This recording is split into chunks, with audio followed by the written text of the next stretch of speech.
Hello, everybody. Tim Hughes here. I'm the CEO and co-founder of DLA Ignite. With me today, I've got Joe Roberts, and we're going to talk about why AI cannot write your thought leadership. Joe, where can people find you? So the best place to find me is on LinkedIn. It's slash Joe Ellen Roberts. And also you can find my writing. Some of it is there on the marketingprofs.com website. So if you Google marketing profs Joe Roberts, I find you because I've just done it. Yes. All of your articles. Yep. And there's this one article that you wrote, which was entitled "Why AI Cannot Write Your Thought Leadership." Mhm. So what was it that inspired you to write that? So I've always had thoughts on thought leadership. I started out my career in public relations, and now I develop products where we use a lot of subject matter experts.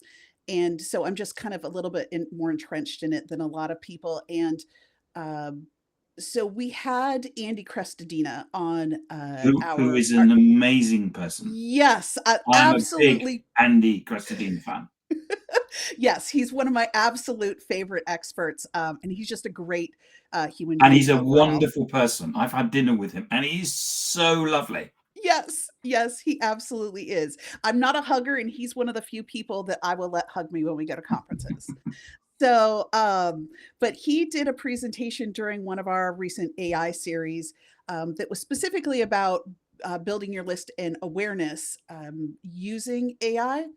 And one of the things that he talked about was thought leadership. And I was all in when he first started talking about it of yes, we're on the same page as far as what thought leadership is. And you've got it too that like you have to have an opinion and AI can't just go in and I mean it can do writing, but it can't get into your psyche. It can't necessarily harness what you know. And I was just like, this is awesome. And then he gave some awesome advice on some ways to actually be able to use AI in your thought leadership, but without actually having to do that whole like outsourcing it to Because you AI. because you wrote in the article something right at which was a great hook that pulled me straight in, which is all that stuff that you've written with AI that you think is thought leadership isn't thought leadership. No, no, and I think it extends beyond AI, but I think that AI has really exacerbated it because um yeah, because even if you upload your style guides, even if it knows who you are, like your past writings, it doesn't necessarily know what you're thinking about in the future. It doesn't know what you are focused on right now. And even then, the writing's a little bit haphazard. And particularly when you're dealing with a subject that research really does help back up thought leadership, whether it's your original research or it's kind of a larger study that that it just you have to do so much editing that you might as well just start from scratch because then you're actually going to be using your real thoughts and not saying I'm going to outsource my thoughts to AI and AI will just think for you. No, that's not why people want Because I thought saw leadership. a post on LinkedIn yesterday, which was people were singing the praises of Gemini, which is I've uploaded all my previous posts, Mhm, so it has a style guide. It knows who I am. I just press a mhm. button and off I go. Yeah. Yeah, and I think that that's great for certain kinds of content. Branded content, I think it's getting much better. A lot of sales content, it's getting better. I think for people, particularly who don't have a strong sense of writing, maybe don't do it every day, it's a great way to be able to, Great average hone your thoughts into a voice in an email or other things like that. But thought leadership is so personal. It is so much about your opinions. It is about, poking, your audience and making them think about things deeper. It's about, you know, coming up with new ideas and really pressing making people uncomfortable. And that's just not something that AI excels at, and even if it did, AI would be the thought leader, it wouldn't be you. because Andy says in that article Mhm, that he went to a presentation of Seth Godin mhm, and he put his hand up and said, "What's thought leadership?" And Seth Godin said that thought leadership has to create tension. Mhm. I thought that was wonderful. I thought that was absolutely perfect. It doesn't surprise me that Seth Godin said that, No.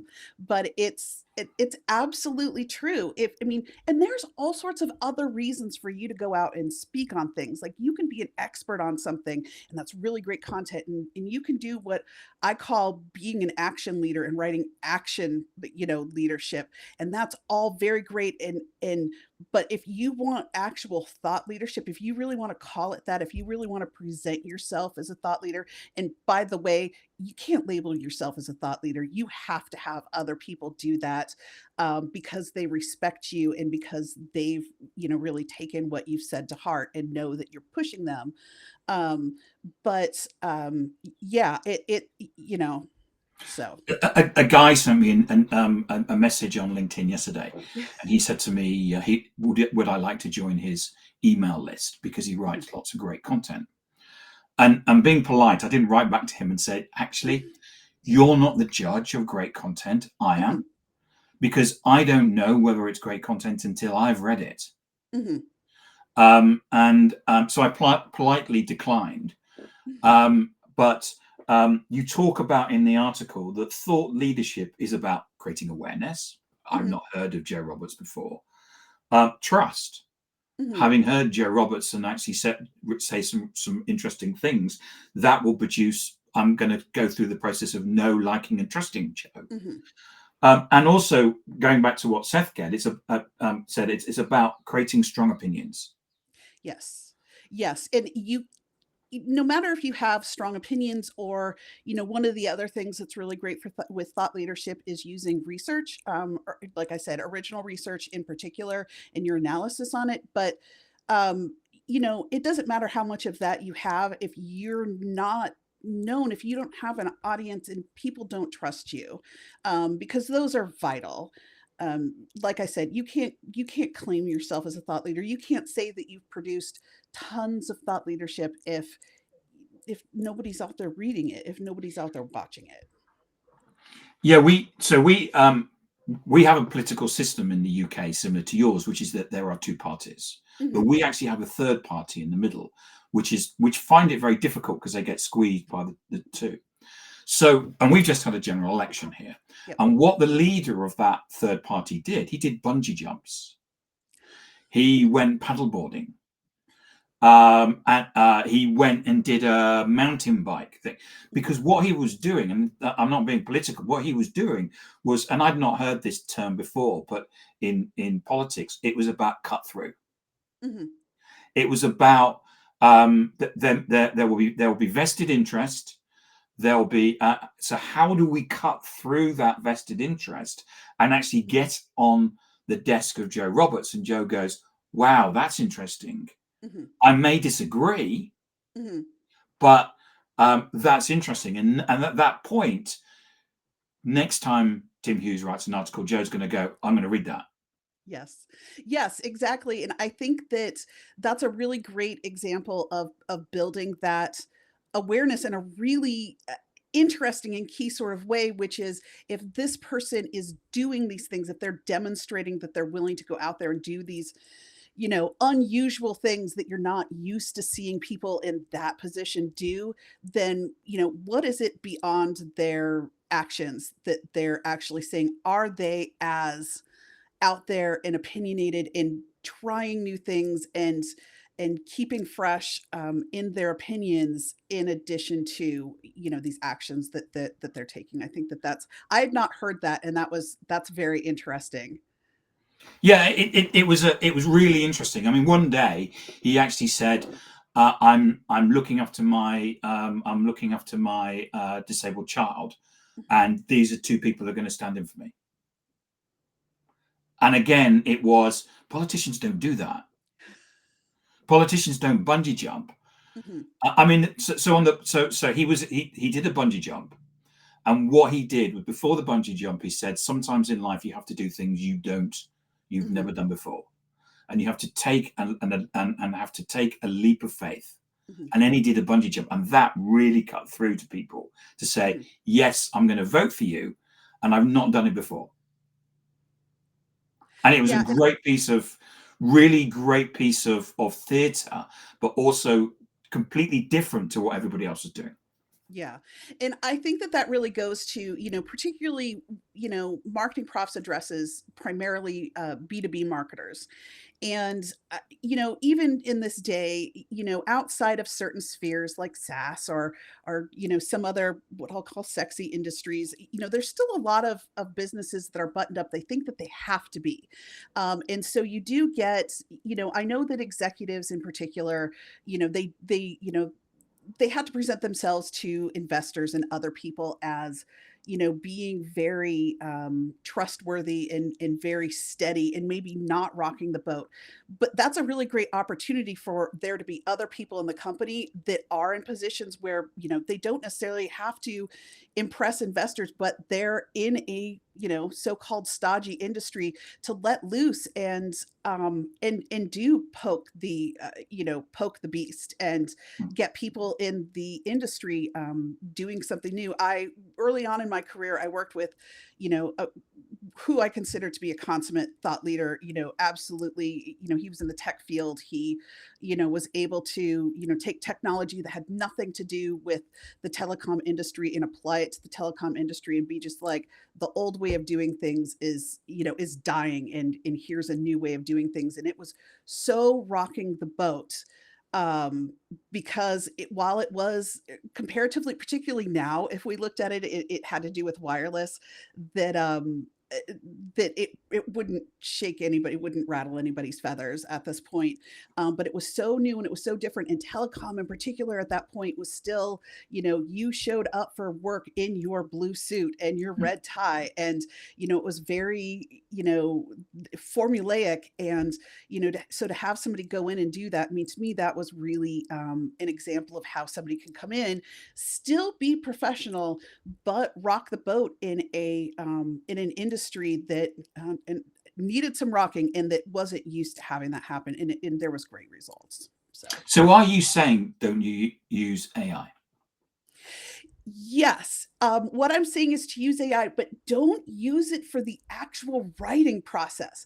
And this was the idea that Andy really came up with, that it was a very big aha moment. And I've used this approach several times since then for my own content, not just articles, but I do a lot of development of training content and in product development, product planning, and deciding like what are those topics that I think that marketers need to know.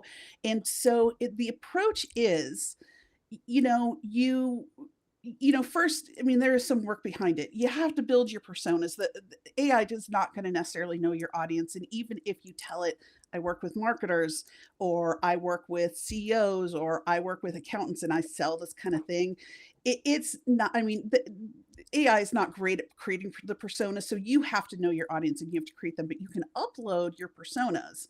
And then based upon that, you can ask it, what topics happening right now, what questions are the most provocative to this audience right now? What are the things that I can say and people are going to be like, whoa, like you just rock the boat. I don't know if I agree with this. I don't know if I like this, but I'm going to engage and I'm going to think of you as the person who does this particular thing or the person who has this taken.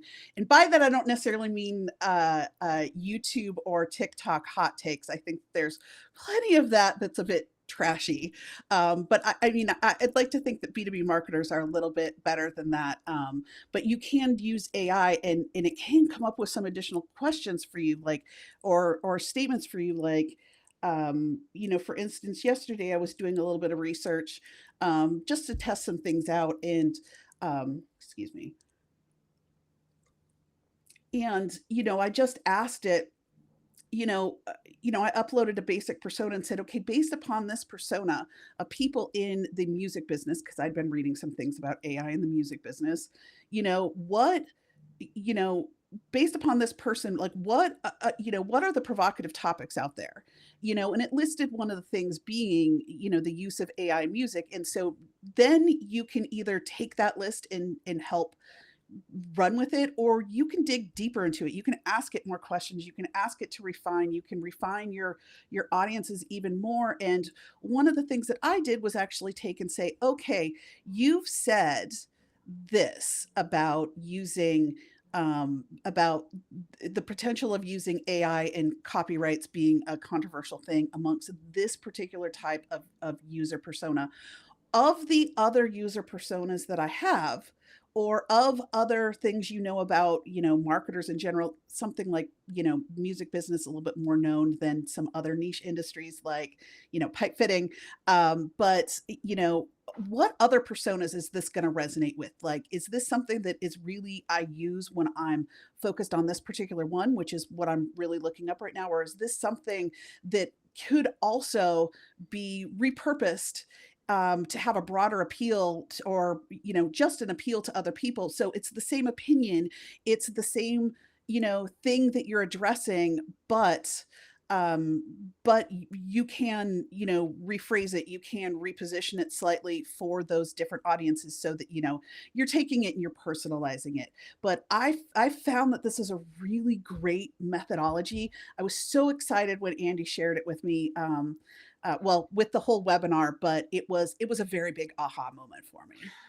So what you're saying is that you can use ChatGPT for brainstorming. Mhm. Because there was a couple of things that you said in the article. One was asking the question, what is your industry afraid of? Mhm. What false things that people think are true? And I thought those were two really good questions in which to ask. Yes, absolutely.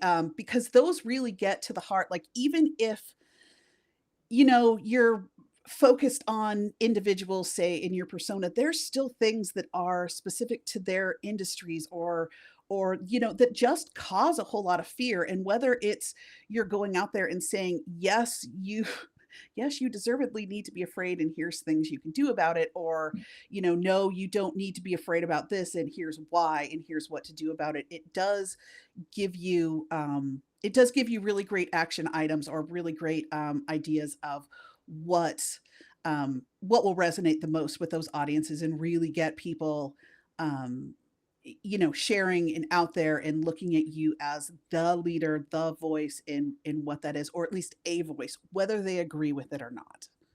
And should even though we're using ChatGPT or AI to brainstorm, should we as humans be brainstorming ourselves?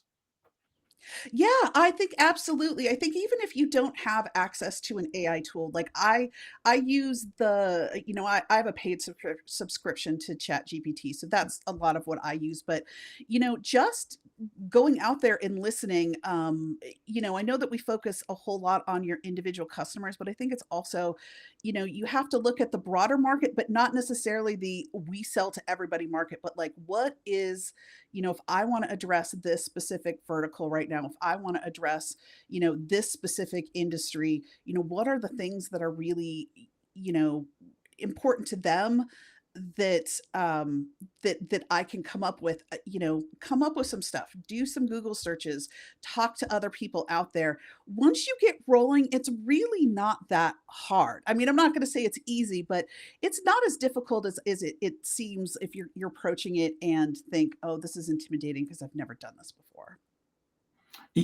Well, yes. I mean, what I usually do is I come up with the ideas first, and then I go to ChatGPT. Otherwise, Mhm. going to ChatGPT just then overwrites anything that I would think about, and I can't think about anything anymore. Um, Yep. so so we need to brainstorm. We need to be thinking that thought leadership needs to create tension. Mhm. Um, and what else do we need to do in terms of thinking about thought leadership that's going to cut through? I think in addition to the whole idea of, you needing to take a stance and you needing to have an opinion, one of the other things that research has shown has really had, I believe it's a 10x uptick in the effectiveness of your thought leadership, is using research. And in research, original research in particular, is very effective. Michelle Lynn is a marketer who has a lot of experience in creating these survey based uh, original research that you can use to go out there. And it's not just the numbers on the page; it's your analysis of it, and perhaps your hot take, on how the industry needs to change because of it. Those are really important things that that in addition, particularly if you're maybe not comfortable sharing your opinion on something that's potentially a hot take, but you want research to back it up. That's a really awesome thing to do. It is, I mean, not the cheapest thing. So if you're just starting out, maybe you don't have the budget for original research, but there's an awful lot of other research out there, some free, some paid, but I mean, I do research using AI and I do research using Google, and obviously listening to a lot of our our various presenters that we have. And so there's a lot of information out there that you can use to be able to support. I'm a very big person that I want the evidence to back up what you're saying. Like, I'm just a skeptic like that. Like, I want to hear what backs up the fact that you have that opinion. Like, is there a reason or is it just your gut? I also work by my gut, so the fact that I want research, but I also work by my gut, probably a little bit of a paradox there. But I think that's another really great approach that you need to be thinking about with thought leadership. Jo, thank you so much for coming on and talking about Thank you so AI, much, Jim, thought for having me leadership. on. I know the 20 minutes goes so quickly. Thank you. As I say, thank you so much. Where can people find you? Again, you can find me on LinkedIn. It's slash Joe Ellen Roberts, JoellenRoberts, or you can go to marketingprofs.com and search for my name, J.O. Roberts, and you can find me there. You can also find me on Instagram, but I don't think anybody wants to see plants and pets, which is almost everything I post. Thank you so much for coming on today, Jo. It's been fantastic.